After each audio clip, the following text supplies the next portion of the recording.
The literature review for this project was possibly the most difficult part. Finding quality literature on this subject was very hard, to say the least. What I mean by quality is literature that was valid and acceptable. I noticed myself as the researcher constantly having to center myself back to an objective stance. There's possibly no harder subject to stay objective on than child abuse, but there may be no more important issue to have this goal.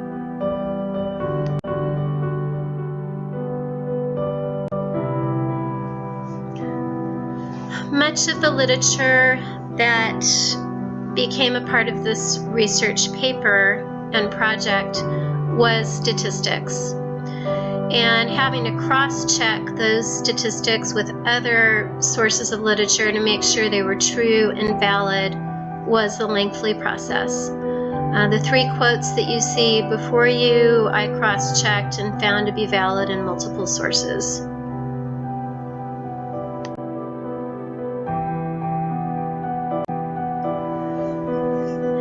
The statistics were disturbing. The photos are even more disturbing. Yet, these are the things that are happening in our world minute by minute, hour by hour, day by day, annually, and by the decade. And it was important to document as many of these as possible on both sides.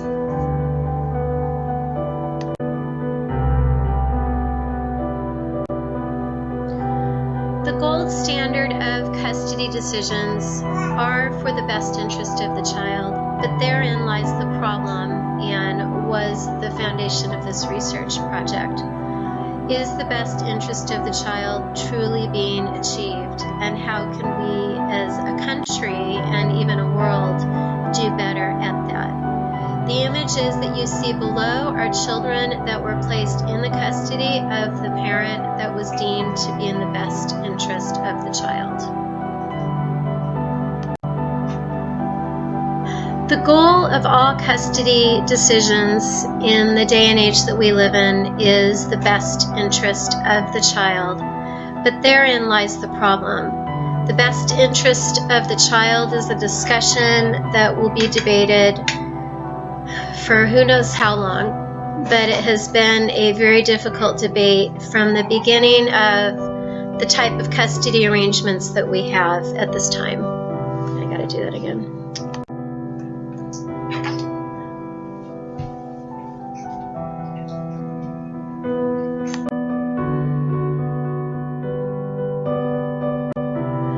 According to Elizabeth Cates, a family court lawyer, family court lawyers are labeling contested divorces as being child-centered, meaning that the divorce is not about the parents splitting up or the child being taken away, but the custody-bearing rights of each individual. Rather than providing a stable home for the child with a primary parent, whether it is the non-abusive parent, a foster parent, or a prospective adoptive parent, the courts have mandated that the child be shared between parents and caregivers as to give each related adult a fair share of time with the child. Unfortunately, this may not be in the best interest of the child.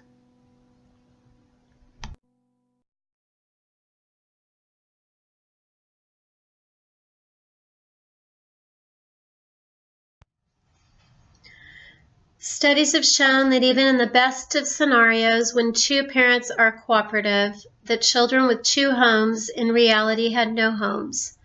Children forced to bounce back and forth between parents' homes were denied a sense of security and continuity. They could not spend time with friends that they wanted and often could not participate in a variety of activities because of their mandated custody schedule. They were often embarrassed when articles they needed for school or other activities were left in the wrong home.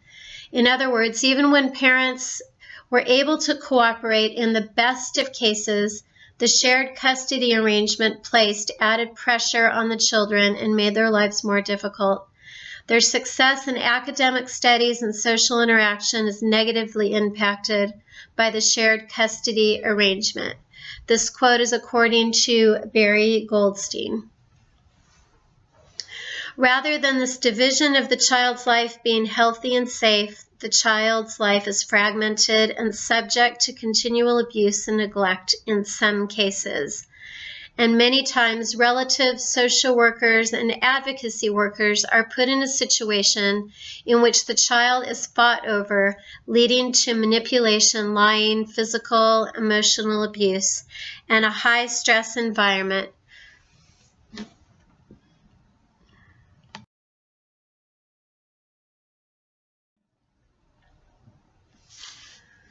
The current slide just shows a summary of the historical custody arrangement and how we even adopted joint custody.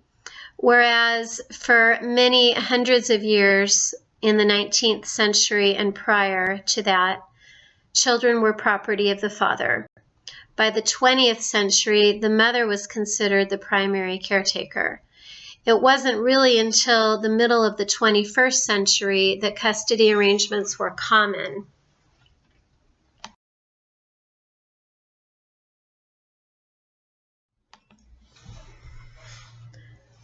Some of the literature that was come across during the literature review for this project revealed alternatives to current joint custody and visitation as we know it in America. In some countries, there's conditional joint custody and or visitation, meaning only when things are obviously working for the child. In some countries, there is shared housing or a common house where the child lives and the parents take place residing with the child. There's a variance country to country of when the child's opinion is considered valid and important. And finally, there is a desire, especially in our country, that the children's opinions would be listened to more and that arrangements would include the child's opinion to come up with what is truly best for them. More importantly, that those arrangements would be continually monitored.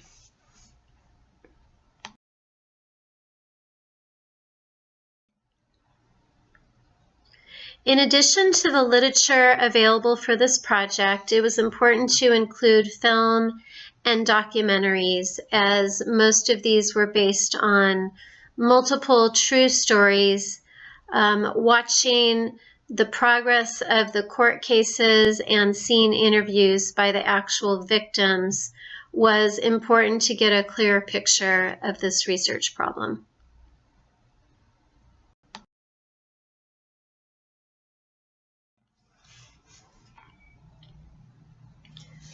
The list you see before you is 10 common myths that, according to authors Patton and Sadesky and many others, put children at risk, because these are beliefs that are widely considered and thought of as being true by not only our parents, but by all of the officials and professionals involved in court cases.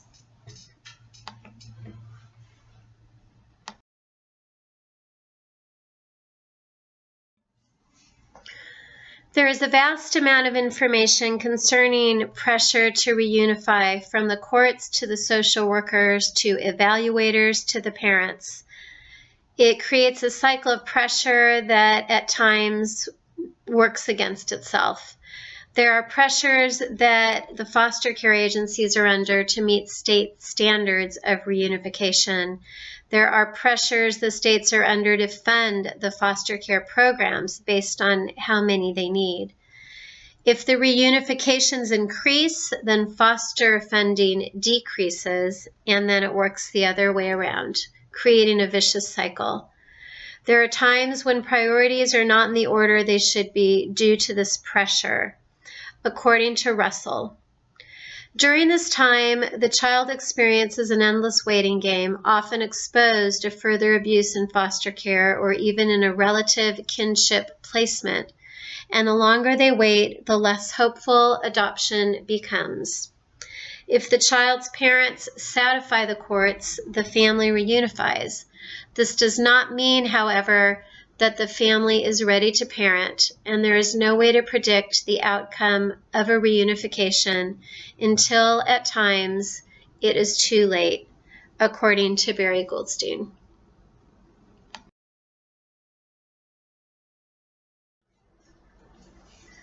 Finally, it was important to review testimonies and journals from former foster children to confirm their feelings and their experiences with all of the rest of the literature. There was one blog in particular that became important to include, and the quotes that you see on the slide are from that man that was in foster care as a teenager.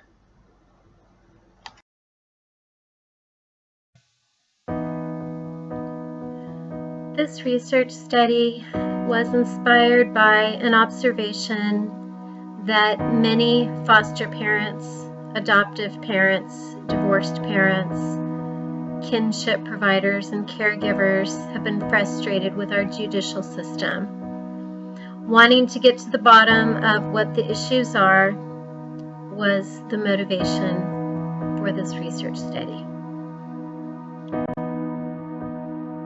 At the beginning of the study, it was essential to research where the children being affected by custody decisions actually are.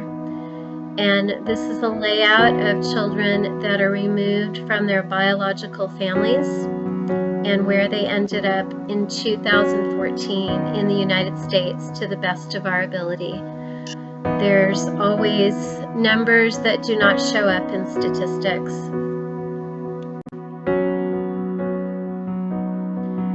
The other population of children that was important for the study were children that are in custody arrangements as a result of a divorce, a separation, or things of that nature. And as we can see, that is over 1 million children, most likely in 2015, that are in these custody arrangements.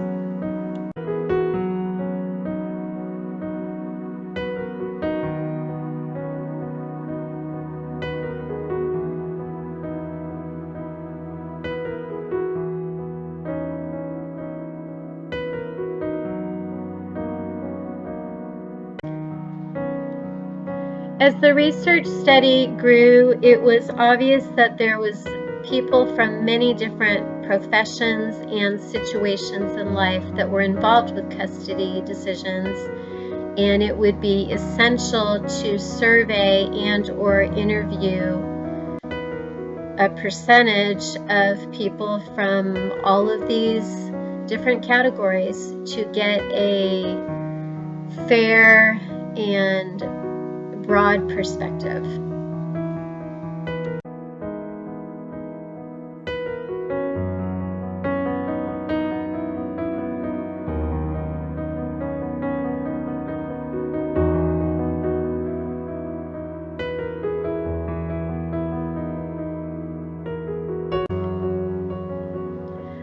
The survey consisted of 25 questions, as was stated before, demographics, all the way to personal testimony for some of the participants. There was an other category on the survey in which they could write down specific situations and experiences they had had pertaining to custody. But the big questions were the ones that are on the slide, and these were the questions that the conclusion of the research study would be based on as far as the results of this survey.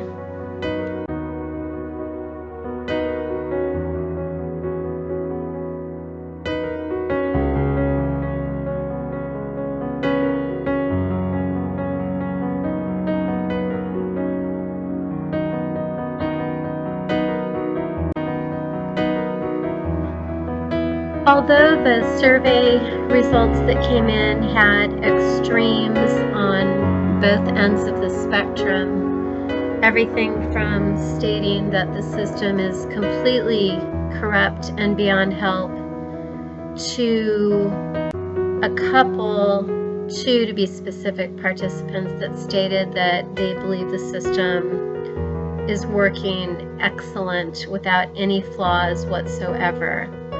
But the majority of the percentages that came in were in the middle, and when the question might have ranged from always to never, with sometimes in the middle, as an answer to a question like, does our judicial system need to be improved?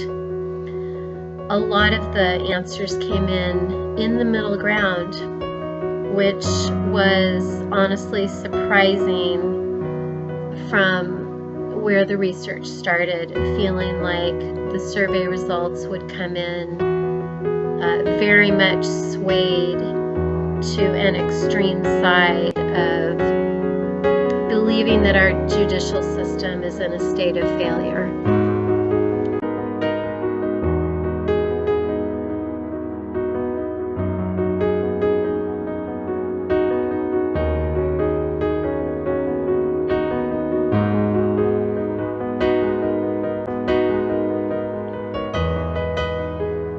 The initial research proposal of this project centered around the theory that the main issue of our judicial system in where it's failing is that judges are not adequately educated or informed to make decisions for children in custody arrangements that are in their best interest. And the different categories of professionals that you see listed on the slide would be the main people, of course, in addition to the children that are involved in those decisions and affected.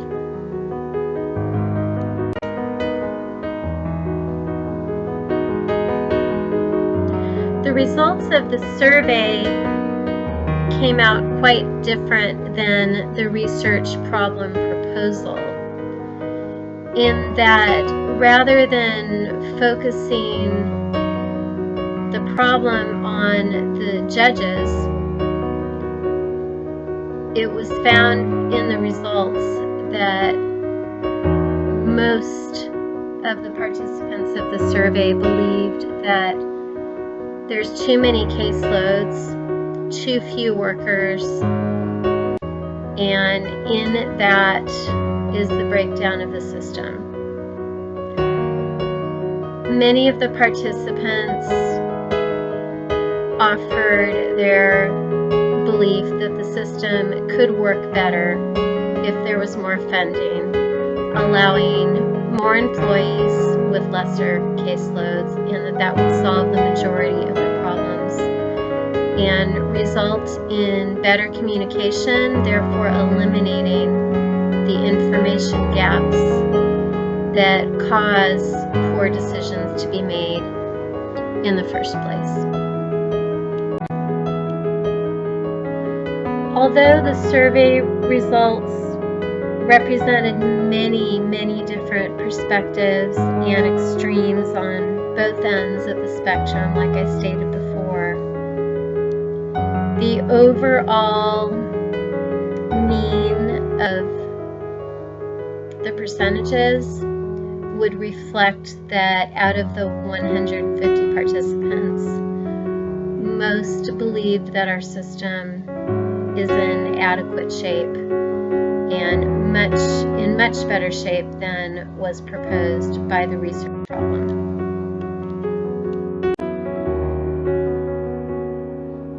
There were definite limitations of the study. The three main limitations were as listed: time, confidentiality, and accessibility.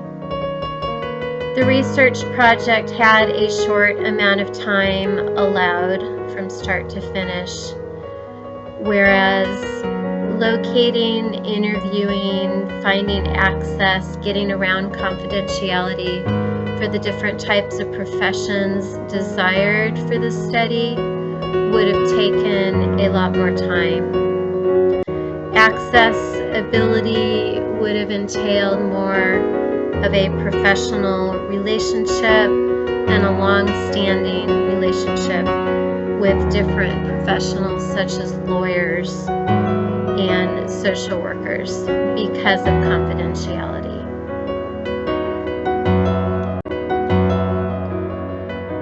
The limitations of the study definitely proposed an issue in not being able to access the population that was desired to participate in the survey and for interviews. However, the final thoughts on the survey participants and interviewees really created a population that is relevant and essential to making changes, in that many of the people that participated have a more objective point of view, whereas the participants that are in the middle of a high conflict, high risk legal case tend to be almost paralyzed to do anything to change the system. So overall, the research project, or the survey portion of the research project, was a success in that it reflected a subpopulation that, again, is very important to making changes to our judicial system.